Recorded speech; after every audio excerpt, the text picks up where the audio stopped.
Questo documentario è stato girato sul Delta Padano, nel comune di Porto Tolle, estremo territorio della provincia di Rovigo.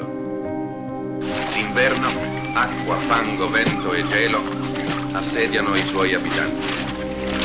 Alla loro fatica per sopravvivere è dedicata la testimonianza di queste immagini. La mia provincia è Rovigo. I fiumi più importanti della provincia di Rovigo sono il Po Adige. Nella notte del 4 novembre 1966, a causa di una mareggiata violentissima, il mare irruppe attraverso una breccia apertasi nell'arginatura di difesa della Sacca degli Scardovari, sommergendo sotto milioni di metri cubi d'acqua migliaia di ettari di terreno, allagando parte dell'isola della Donzella.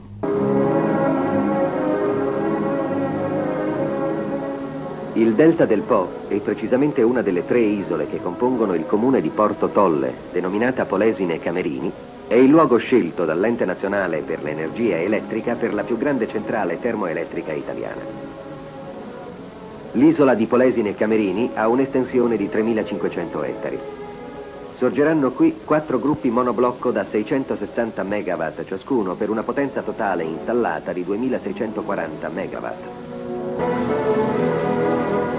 La natura alluvionale del terreno, costituita fino alla profondità di 30-40 metri da sabbia di riporto inconsistente, ha comportato un gravoso lavoro di palificazione per dare un solido appoggio alle fondazioni della centrale.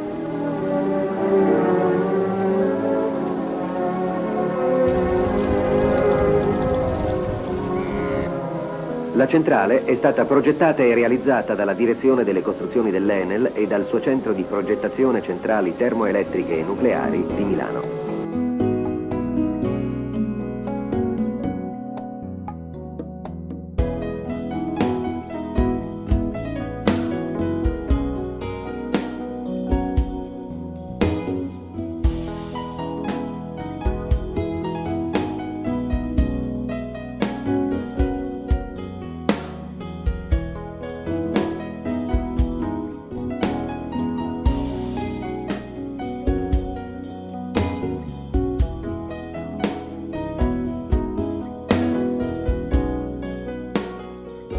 Tornando ora a Porto Tolle, un'importante mole di opere civili è stata realizzata per predisporre le infrastrutture della centrale necessarie come strade, uffici, aree per deposito materiale e magazzini.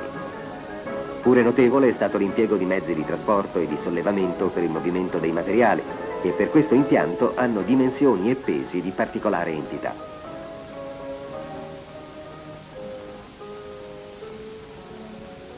Per questo cantiere l'Enel ha mobilitato circa 3.000 persone suddivise fra 96 imprese.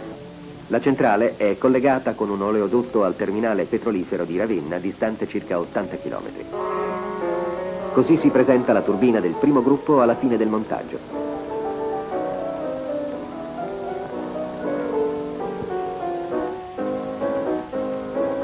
La centrale è in fase di completamento.